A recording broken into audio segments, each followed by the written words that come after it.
యేసు ప్రభు ఏమని చెబుతున్నాడు? ఇప్పుడు పాత నిబంధన ముగించుకున్నాము, క్రొత్త నిబంధనకు వద్దాం. యేసు ప్రభు ఏమని చెబుతున్నాడు అని అంటే, ఈ దశమ భాగాల గురించి క్రొత్త నిబంధనలో రెండు సార్లు యేసు ప్రభు ఉద్దేశించి మాట్లాడాడు.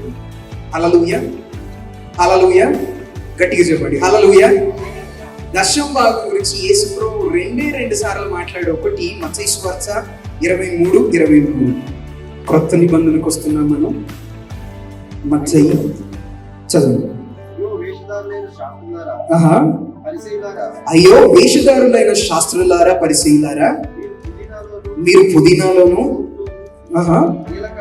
జీలకర్రలోను, పుదీనాలోను జీలకర్రలోను మీరు 10వ వంతు చెల్లించి ధర్మశాస్త్రంలో ప్రధానమైన విషయములను అనగా న్యాయమును, కనికరమును, విశ్వాసమును విడిచిపెట్టిరి. వాటిని అంటే వేటిని?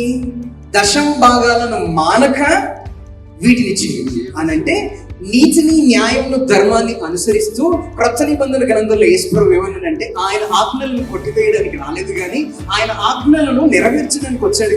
వాటిని చేయించు, వీటిని చేయండి.